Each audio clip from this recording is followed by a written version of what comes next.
Welcome to RevCast, a civilization podcast focused on its console platforms.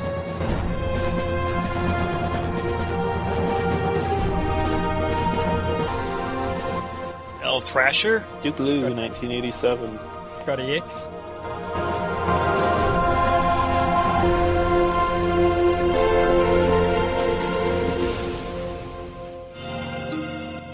be nicer to get a message saying, hi, how are you doing? I enjoyed last time we played a game together. I look forward to the next time, but whatever. As long as people are staying in touch.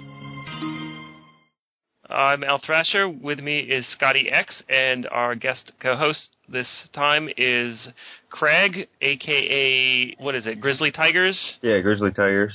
Is that like tigers that are full of gristles so you don't want to eat them? I would never eat a tiger because I'm a friend to all felines, but anyway, a.k.a. Blades of Drizzt. What's a Drizzt? What's a Drizzt? Drizzt, a character from a book I read. Oh, okay. What book? The Legend of Drizzt by R.A. Salvatore. He actually just made the game Kingdoms of Amalur Reckoning video game, RPG, PS3 and 360. I've never heard of it. Oh, well, that shows how focused I am on the Civ world. We've wanted you on the show for a long time, and we haven't managed to connect it, but it's good to finally have you. Originally, we wanted to have you on because you came out of nowhere and shot to the top of the leaderboards in no time. And you did it with Japan. First Civ I like to play with. I don't know. This was a blast. Jumped on the forum, read a lot of strategies, and put it to the test, and it worked out pretty good. You're a quick study? Usually.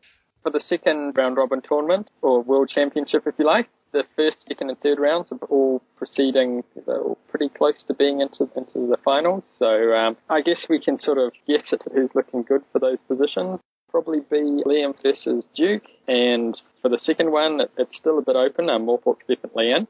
And in the third one, it looks like it's going to be multiplayer Beast and Rem. It's really good that as players cycle out of the game, more players cycle into the game. And what are we in our fourth year now? It's really good to see so much enthusiasm for it still. It's amazing how it never stops.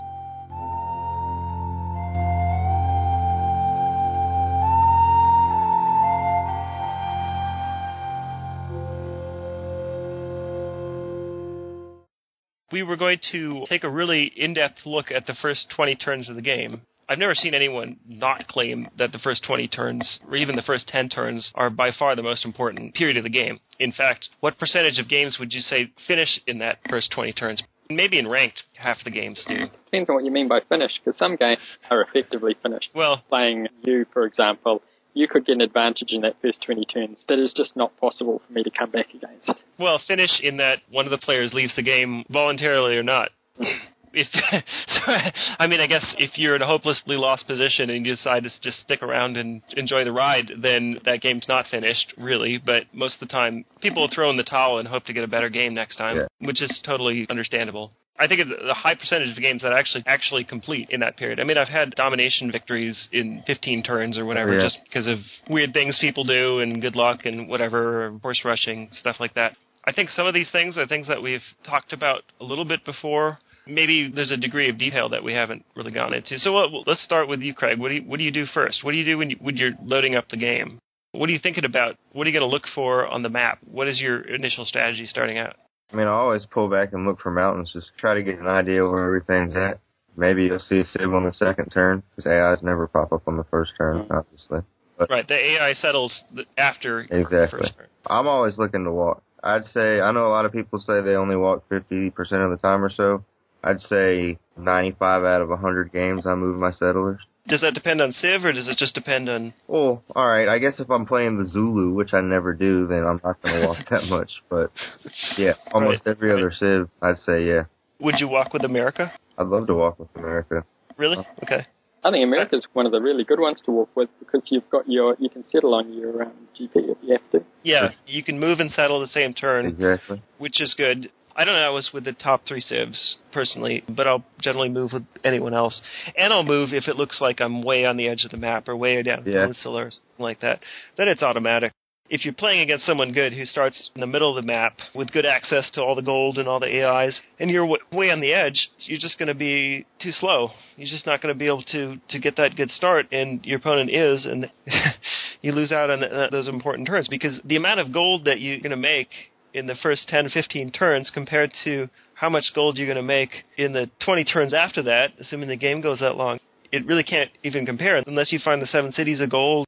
There's so many just gimmies all over the map, and you have to go and get them. That's really what the early game is about for me.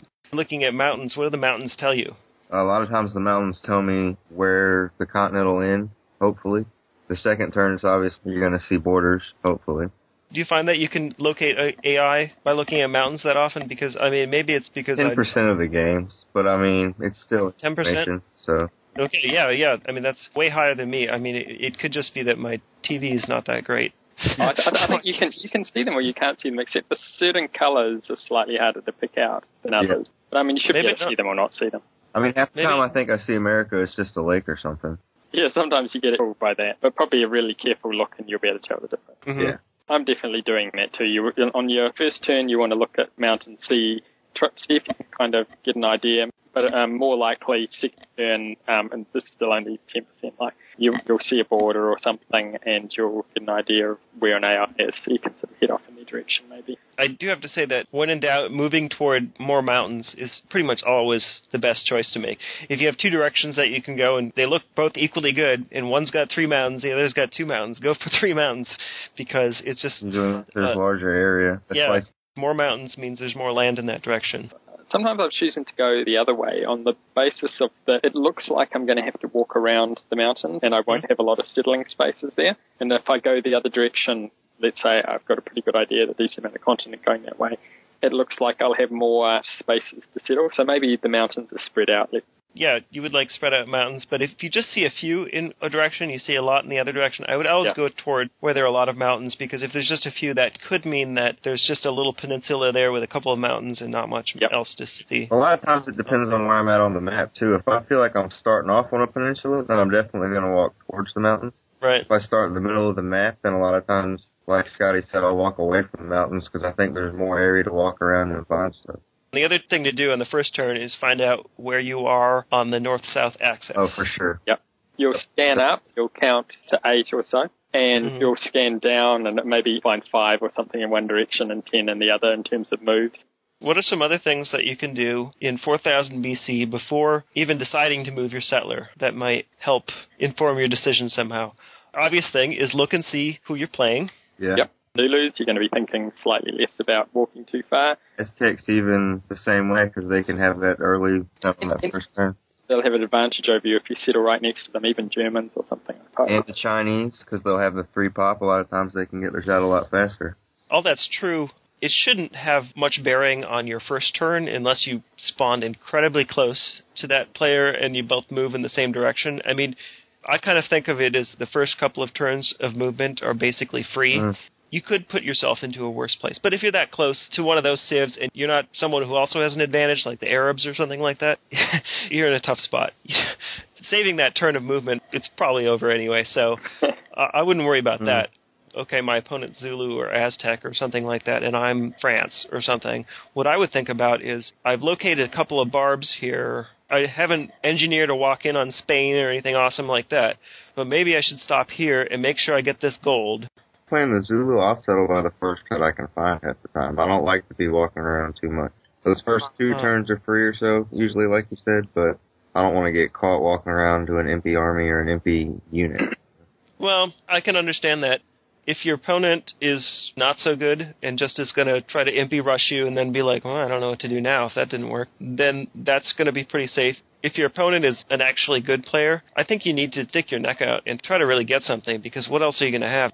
I'm always going to move 1 square because there should be a decent spot at least 1 square away from me. And then if I do that, I might uncover that barb that's just a little further away, because there's quite a decent chance of there being one about that far away. And then I'm away. And I'm thinking, try and move in a place so I've still got a couple of forests next to me if possible. Otherwise, I mean, the main thing being continent direction. But if possible, try and keep a couple of forests next to you. Try and have a place for the next turn you'll be able to have a couple of forests next to you. That sort of thing. I think a lot of what it depends on is whether I find a friendly hut or a barb hut first. If I find a friendly hut and get some gold, I'm more likely for sure to walk around way past the 2 turns. If you want to find a barb, you're going to want to settle next to it turn 1 or 2, ideally, because it's going to pop up to the 3 after that, unless you've got a name tile in that first little section.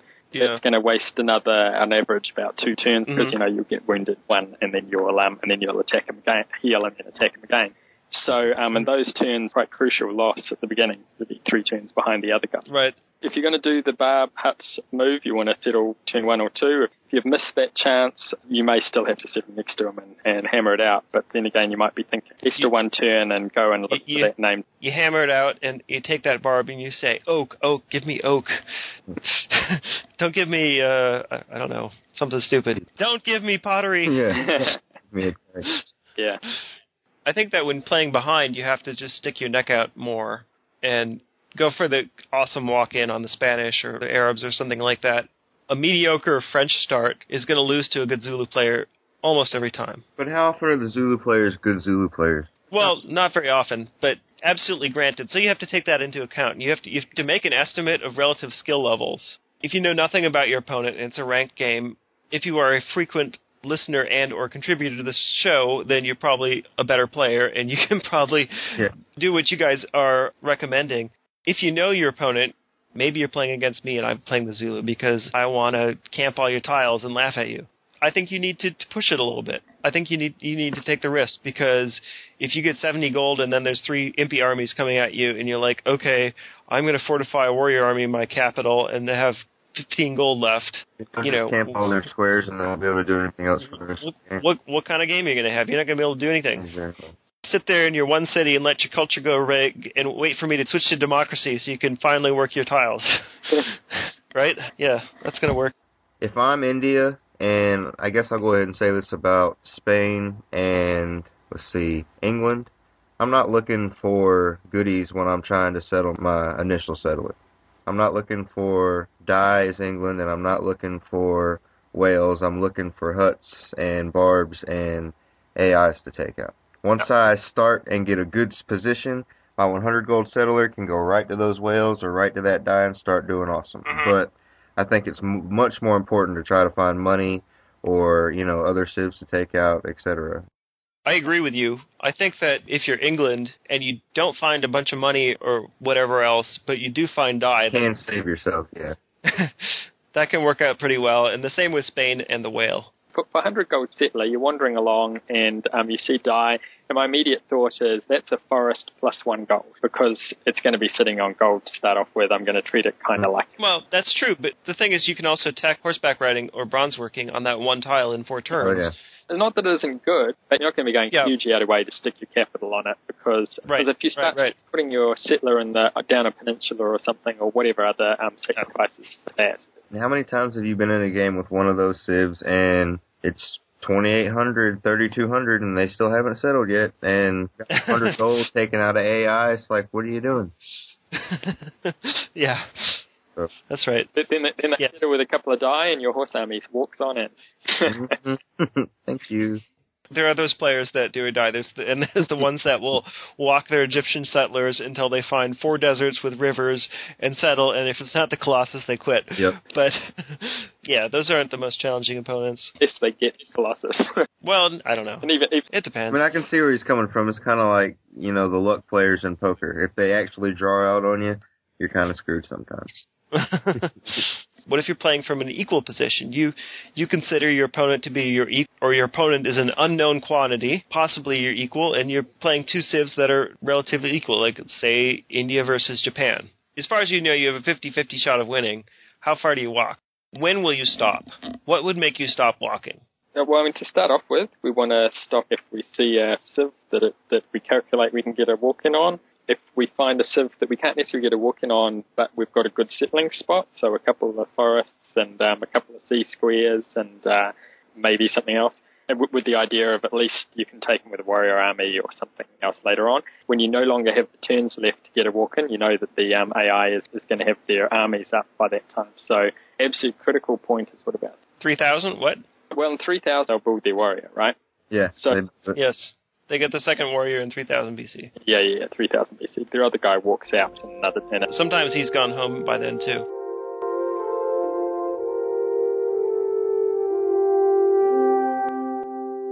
Up until that point, you've got a chance of settling for them. So you don't want to be walking anywhere near that long, but I suppose if you've done absolutely nothing. So you're saying 10 turns is the absolute longest to walk? I think that's still probably too long. If you're really in a 50-50 shot, and say your opponent walks 3 turns and you walk 10 turns, and you end up in an okay spot with a little bit of gold, but your opponent settled after 3 turns in an okay spot with a little bit of gold, you're probably too far behind. But the only reason why you've walked 9 turns is because you've done absolutely nothing. Right. So maybe it would have been worse before that. One other situation you might walk 9 turns. Say you find a friendly hut that shows you another friendly hut that shows you another friendly hut. You got 75 gold. Well, I'm probably going to keep walking until I find a civ. I've done that, yeah. Point out that nobody should ever get their $100 before they actually settle, because they won't get the bonus. Yeah. Unless you settle that turn, the same turn that you get. Right. Which probably involves settling on top of a special resource, but that's okay. If you're getting your 100 gold settler before 3000 BC, probably in pretty good shape. But I'd probably try to cap at it walking 5 turns. And I would only keep walking after 5 turns if it looked like things were getting way better. If I've walked 5 turns and I have a place that I can make it work, that's probably where I'm going. What's the minimum that you would consider to make it work? You need 2 forests, obviously. 2 forests and 2 sea. 2 forests and 2 sea. Don't worry about food. I'm the same way. And now you're in kind of a do-or-die situation. If you don't get 100 gold and or a cap, now you have 1 city and you can't even get a settler out the hard way. But honestly, how are you going to win? I used to win games that way by being like, oh, look, absolutely nothing happened for me, so I'll just get a settler out the hard way, and somehow I end up winning. But I can't see how that would happen anymore, unless I'm just playing some noob or something like that. I mean, if I was playing one of you guys, I wouldn't expect that to work out. Maybe if I'm the Arabs or something like that, and I can be like, here's a bunch of Legion armies I managed to scrape together. And I don't even know if spending 10 turns to get a settler out is even going to make those Legions come much faster. Still, it's pretty dismal route to go. But once I learned all the depth strategies and the really fast strategies, I'd say I've done that 5 times in my 100 games or so in head-to-head. Right. Now you've got something better to do with your resources. Exactly. All the good players will come and kill you. That's what I... So if you're in a terrible situation and you don't have any gold and you don't have any way to get more cities, so you're growing your city and you have a warrior inside or something like that, good luck, because there's going to be 3 horse armies that's a better way to coming for you. And what are you going to do? You'll be like, I have a settler, though. I used to do that out of my capital until I learned how to horse run. And it's all horses. Map knowledge, everything, scraping up every little thing, so important. If you're in that sort of position, you're going to probably get a galley out or something and just desperately search for that artifact that might keep you in the game. How often do you actually search for artifacts, by the way, since we're talking early game? If I actually see one pointed out to me, I'm not building galleys and going and searching for stuff. Well, if you're in a desperate situation, there's what calls the lucky galley, the magic galley strategy. In the non-desperate average and above situation. Galleys typically will pay for themselves. With the map knowledge, if you get an exploration tile and find a friendly hut for 25 gold, and then eventually sell the galley and keep the militia, that's paid for. True. That's more than paid for. I love galleys from barb huts. I just don't usually waste my time or money hammering it. It depends. I mean, it's better than sitting on the money. Quite often it's not better than the other alternatives, building a unit. Right. It's not better than having a good game. but when you can't have a good game, it's a reasonable alternative. Now you are at the advantage. Either you're playing someone who you don't think is very good or very experienced, or you're playing a better civ against a worse civ. Playing Germany against the Mongols. You're playing the Arabs against the French. What do you do? Not an extremely long amount of turns. It definitely depends on, with the other situations, if you find a friendly village or not. I mean, naming a tile is almost as good as finding a friendly village. So, but I'm definitely more willing to walk around with civs like that. The Arabs, you got that +1 attack, awesome. Yeah, Arabs are great for walking. Aztecs, perfect for walking. Yeah. Germans, great. If I feel like I have the advantage already, I'm probably less likely to walk that far. I'm probably more likely to stop at the first spot that looks kind of good. The Aztecs, a lot of times it's more important just to get settled, get a few warriors out, and just start taking horseback riding. If you got those 2 barbs, you could take the first one, get your gold, take horseback riding, take the other one with your horse, and then 2 and then 1 more for that. You know. Nah, I wouldn't do that. I try to get 100 gold. If I'm close to 2 of them, I'll wait and see what the second one is for sure. You might get 50 gold out of each of them, or 50 and then 40, and then you can sell your warrior, have your 100 gold settler real fast. You get 50 in attack, then I think it might be a good idea to just try to get that horse out. How will you know until you do it? Exactly. Well, that's what I mean. I like to get that second hut before I make the decision. Oh. Go out and then switch over to tech, and while I'm doing it with these huts, I'll work in horseback riding at the same time.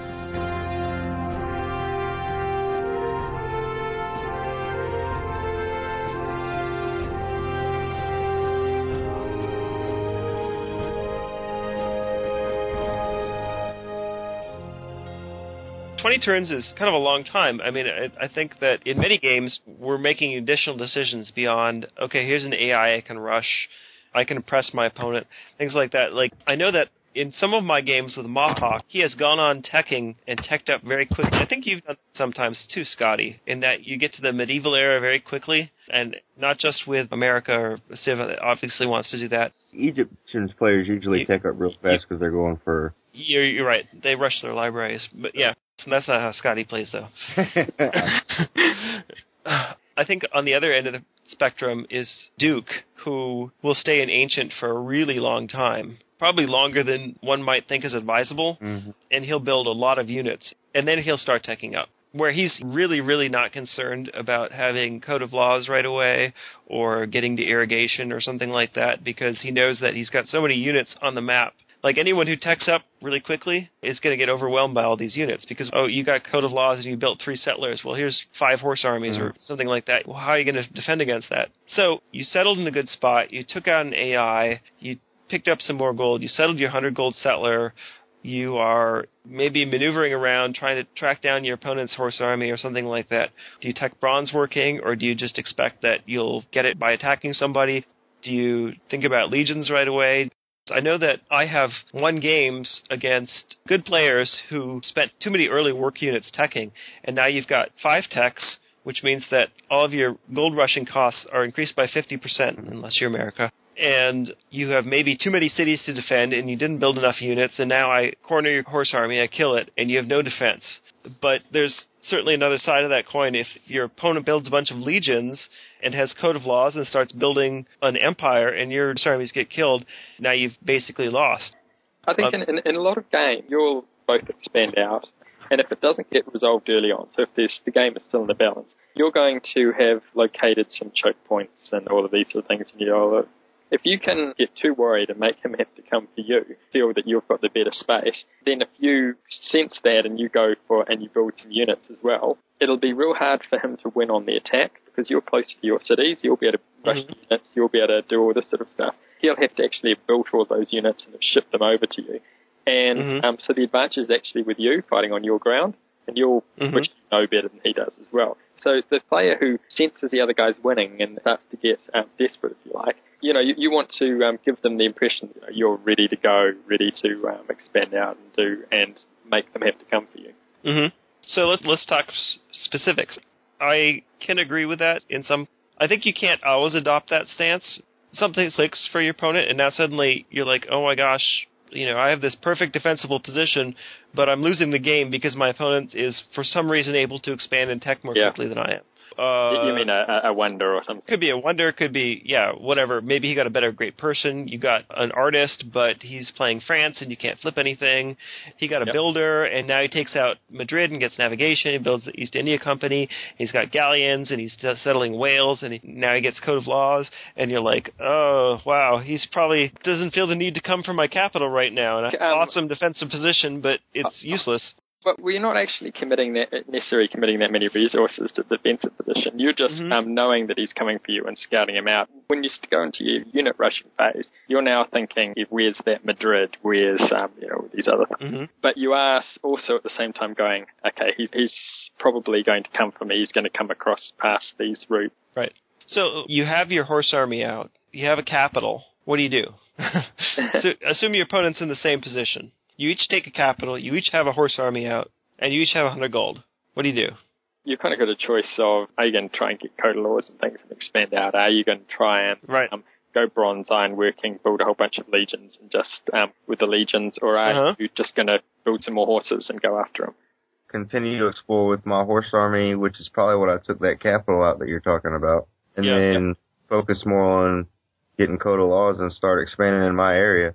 I mean, if you've got horse armies out like that, you're pretty sure that nobody's creeping around in your space. Unless they're dropping people off with galleons or... How many horse armies are you going to build? I've always got 2 horse armies. So you probably build a second one before you even think about archers? Archers?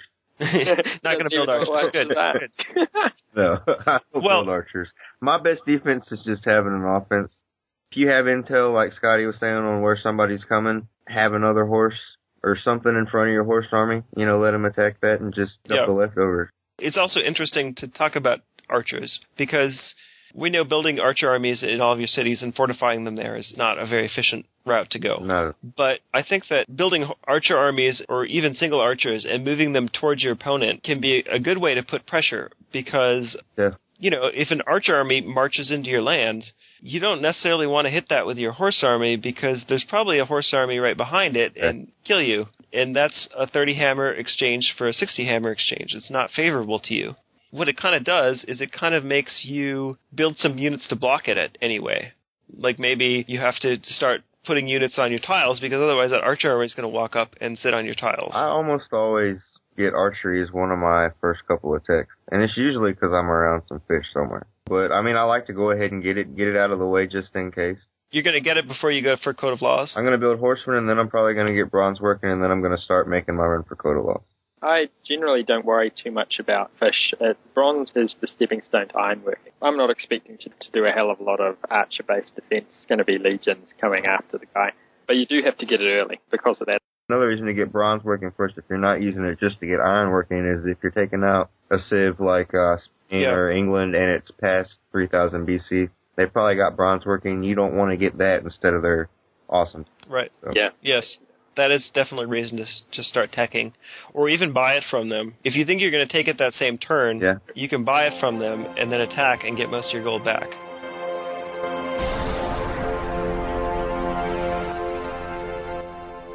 Anything else that we need to talk about early game? I mean, there's a few little things, like just look at the who's winning screen, and you can see if anybody has a tech, like on the second turn, and that will tell you if there are AIs out there that have techs. That's kind of minor.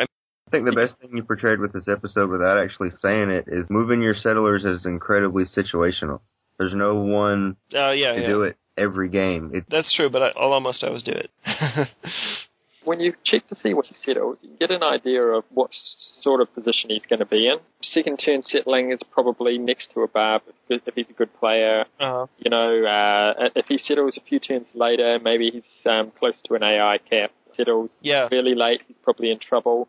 You got to watch when your opponent settles, and you can tell because his happy mask or whatever, the culture mask. Yeah, it goes down. Well, it starts even if he's France or England or Egypt. It goes down real fast. Egypt, and then you know that when you meet him that he's had X number of turns. Exactly. It could be different in between if he got a lot of gold or not. But I think that's true. An early settle means next to a barb or something like. There's the first turn settle, but that's pretty rare against a good player. The early settle means probably just in a position to get gold. A little bit later means he's trying to walk in, and really late means you should win the game. Yeah. Just take care. Just don't make any dumb mistakes, and you'll have it. Dude, the first time I played Scotty, I don't even know if he remembers this.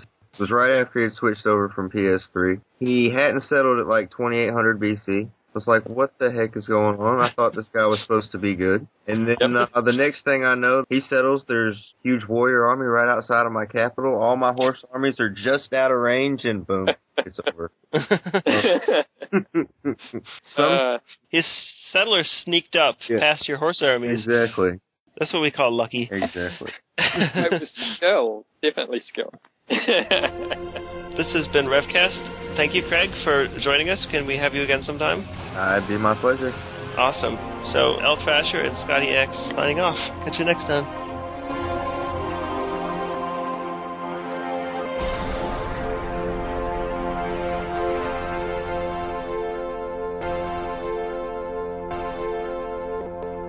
For more information about RevCast, sibling shows PolyCast and ModCast, or about PolyCast in general, log on to the series' official website at thepolycast.net. Record date. Recorded February 26, 2012. Civilization Revolution sound clips. Copyright Take-Two Interactive.